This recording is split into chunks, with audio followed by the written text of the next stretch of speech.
নাকে পানি দেওয়া আর সারা শরীরে পানি প্রবাহিত করা, মানে বলতে বলে পানি বাহানা, অর্থাৎ পানি প্রবাহিত করা। এখন কুল্লি করা, এই যে কুল্লি করি আমরা, এখানে অনেকগুলো ব্যক্তি আমরা ভুল করি। যেরকম কেউ কুল্লি করে আমি দেখছি, আমি নিজে স্বয়ং দেখছি, এই ফিল্ডে আপনার দিতে আছে প্রায় ৬-৭ বছর থেকে ইমামতি করি। কেউ কি করে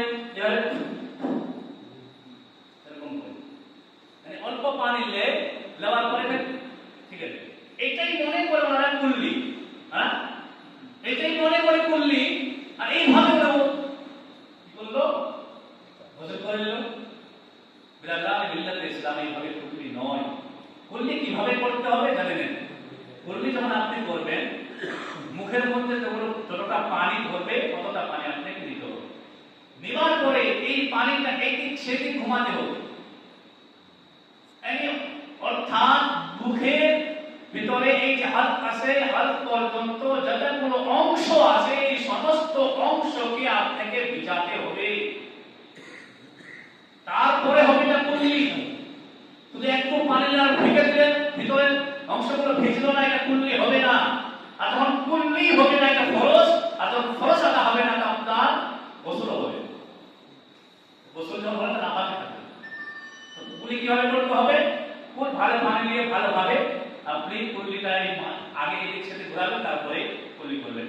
তারপরে বিরাদান মিল্লাতে ইসলামিয়া দ্বিতীয় নম্বর ফরজ হলো এটা।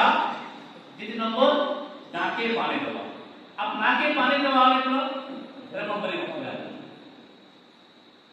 অনেকগুলো পায়ে অনেকগুলোকে এইভাবে করে দেখেন। মেন যেটা নিয়ম, এই যে একটা নরম হাড্ডি আছে না সবাই দেখেন, এই যে নরম হাড্ডিটা আছে, এই নরম হাড্ডি পর্যন্ত পানি পৌঁছাতে হবে। আর নাকের আপনি এইভাবে পানি নিয়ে নাকের মধ্যে দিলে, তারপরে এই যে আঙ্গুলিটা আছে, এই আঙ্গুলির ভিতরে করে ভালোভাবে নাকের প্রত্যেকটি জায়গা নরম হাড্ডি পর্যন্ত পানি পৌঁছাতে হবে। যদি নাকের মধ্যে চুল পরিমাণ অংশ না ভিজে শুকনো থাকে, তাহলে কিন্তু আপনার নাকে পানি দেওয়া যে ফরজ আছে, সে ফরজ আদা হবে না। এই জন্য নাকে কোনো ময়লা থাকে, আপনি আগে ময়লাটা বের করবেন, তারপরে আপনি কি করবেন, পানি ভালোভাবে দিয়ে পানিটা মনে রাখবেন যে ফরজ গোসলের মধ্যে, আর ফরজ আমরা না হলে গোসল হবে। 2 নম্বর হলো। 3 নম্বর হলো সারা শরীরে পানি প্রবাহিত করা, বহে দেওয়া পানি মাথা থেকে পা পর্যন্ত।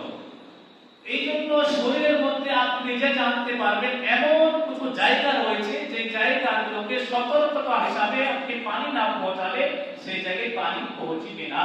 যখন আপনি ডোল দিয়ে পানি দিচ্ছেন, আপনি এই জায়গাটা যদি আপনি ভালোভাবে পানি না দেন, এই জায়গা ভালোভাবে পৌঁছবে না। বা আপনার বগলে বা শরীরে আরো অনেকগুলো অঙ্গ আছে, আপনি নিজেই বুঝতে পারবেন যে শরীরের অত অনেকগুলো অঙ্গ আছে, এই অঙ্গগুলোতে পানি যদি চুল পরিমাণ, অল্প পরিমাণ, মনে রাখবে, অল্প পরিমাণে যদি আপনার চুল পরিমাণ পানি ভিতরে না ভিজে, চুলের গড়া না ভিজে, গোসল হবে না।